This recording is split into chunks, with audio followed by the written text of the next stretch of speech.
Ngayong araw, susubukan nating i-rank ang top 10 na pinakamalakas na Yonko commander sa series. Isama lang natin yung mga officers ng mga naging official Yonko crew ha. Huwag na nating ipilit yung officers ng Roger o Rocks Pirates kasi hindi naman talaga naging Yonko crew ang mga yon. Para rin malinaw, ibase natin yung ranking nila sa lakas at achievements nila sa current arc ng manga, which is Egghead Island. Pero bago natin simulan yan, pag-like muna ang video natin at mag-subscribe na rin sa ating channel kung bago ka pa lang. Malaking suporta na yan para sa ating channel para mapadalas pa ang mga One Piece content natin.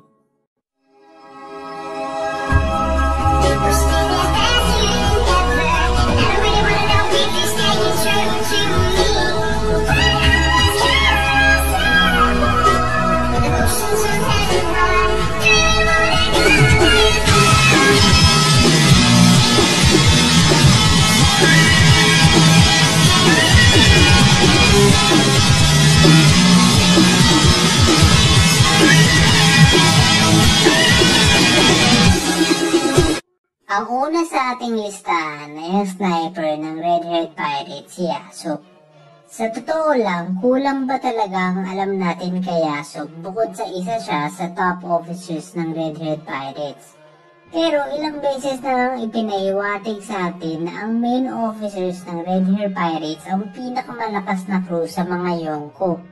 Sila nga raw yung may pinakamataas na average bounty sa lahat ng Yonko crew at halos lahat ng top officers ay bigatin daw.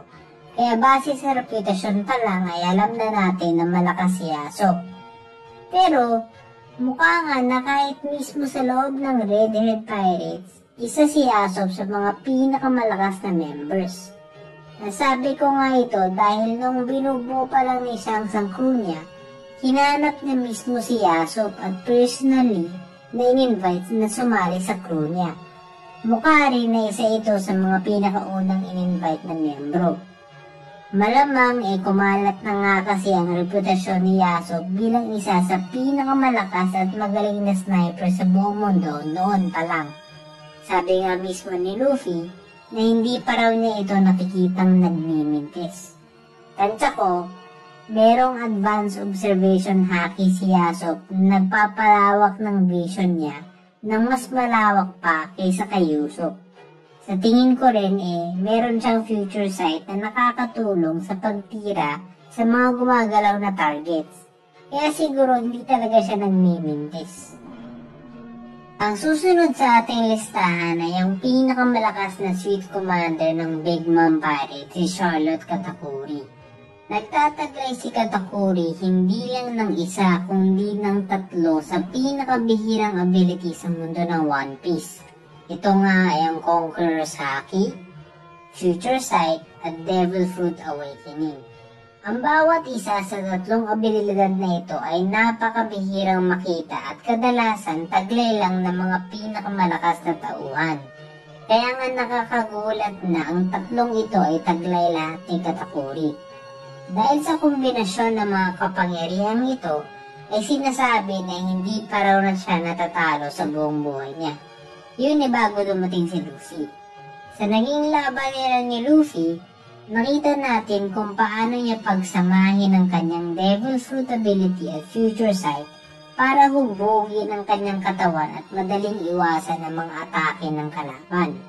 Napaka-versatile rin ang kapangyarihan niya dahil kaya niyang gumawa ng kahit anong bagay gamit ang kanyang Awakened Devil Fruit kagaya ng mga kamao, armas at kung ano-ano pa. Kung hindi lang siya siguro naging patas at naging dedikado talaga sa pagpatay kay Luffy, baka iba pa ang naging resulta ng laban nila. Ang susunod naman sa ating listahan ay ang dating head jailer ng Impel Down at ngayon ay captain ng second ship ng Black Red Pirates, si Shiri of the Rim. Noong panahon niya sa Impel Down ay kinonsider siya na halos kapantay ni Magellan sa lakas.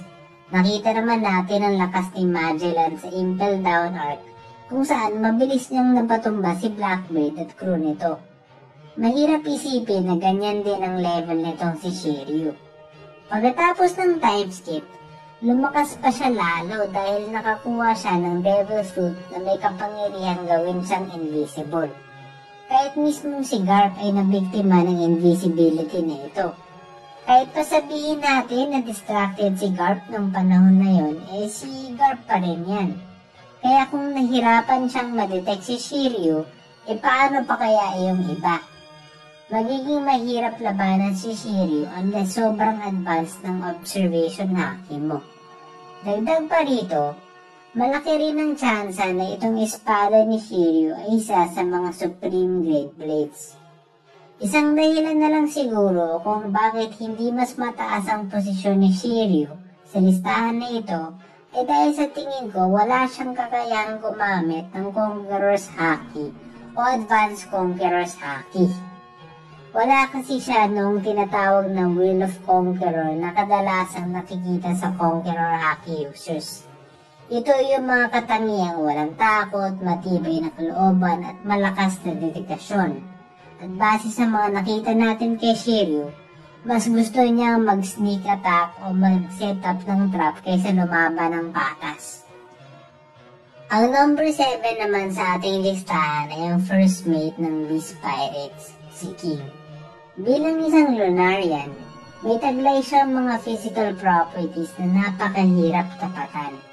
Kapag umaapoy yung likod niya, tumataas yung depensa niya at halos walang ataking kayang tumalab sa kanya. Pati yung Conqueror's Haki coated na atake ni Zoro na nagawang makasugat kay Kaido ay walang talab kay King. Habang bukas ang apoy sa likod ni King, halos imposible siyang masaktan.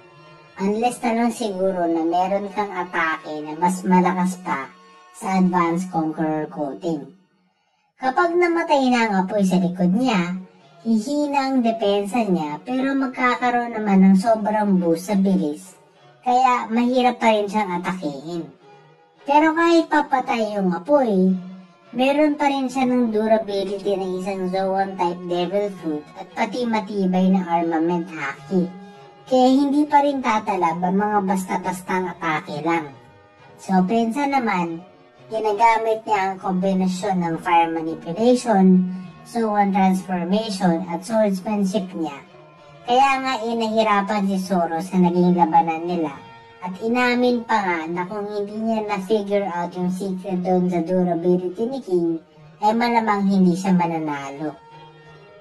Ang susunod naman sa ating listahan ay ang Vice Captain ng Straw Hat Pirates, si Roronoa Zoro. Dahil siya ang tumalo kay King, natural lang na mas mataas ang posisyon niya dito. Pero bukod pa rito, isang dahilan kung bakit nandito si Zoro ay dahil sa kakayahan niya na gumamit ng Advanced Conqueror coating. Napakakonti lang sa mundo ng One Piece ang may Conqueror's Haki, at mas konti pa yung kayang gumamit ng Conqueror's coating. Kahit pa ang mga Yonko Vice Captain na si Katakuri at King ay hindi natin nakitaan ng ganitong kapangyarihan. Gamit ang teknik na ito, nagawa ni Zorong sugatan si Kaido at pabagsakin ang Lunaria na si King.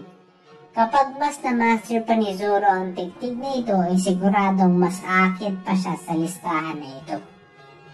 Ang panglima sa ating listahan ay ang dating First Division Commander ng Whitebeard Pirates, si Marco the Phoenix. Kung opensa o damage lang pag-uusapan, mukhang lamang sila King at Zoro kay Marco. Pero saan naman babawi si Marco ay sa depensa at endurance. Meron kasi siyang mythical Zoan Devil Fruit Phoenix na kayang absorbahin lahat ng damage na natatanggap niya. Dahil sa kapangyarihan ito, halos imposible siyang masaktan. Noong Marineford War, nagawa ni Marco makipagsabayan sa mga admiral na si Kizaru at Aokiji. Hindi nila siya direktang matalo dahil sa Devil Fruit niya, except na lang noong na-distract si Marco at pinagtulungan siya ni Aokiji at Vice Admiral Doberman. Pero kung one-on-one ang labanan at fully focused si Marco, ay mahirap siyang patumbahin. Sa Wano Arc nga ay nagawa niyang mapagsabay labanan si King at Queen habang busy pa yung ibang Straw Hats.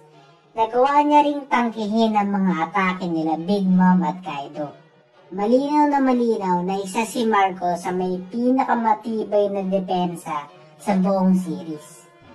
Sa totoo lang, itong number 5, 6 at 7 na sila King, Zoro at Marco ay medyo magkakalapit ang lakas para sa akin at valid na rin siguro kung magkakapalit-palit sila ng pwesto. Pero para sa akin, mas malakas si Marco sa dalawa dahil nga sa taglay niyang endurance at durability at kaya niyang ma-outlast ang dalawang ito sa isang labanan. Ang susunod naman ay ang dating 2nd Division Commander ng Whitebeard Pirates, si Kozuki Oden. Baka naman may magtanong kung bakit mas malakas siya kay Marco, 2nd Division Commander lang siya. Ang sagot nga dyan dahil mas senior member lang si Marco kaysa sa kanya.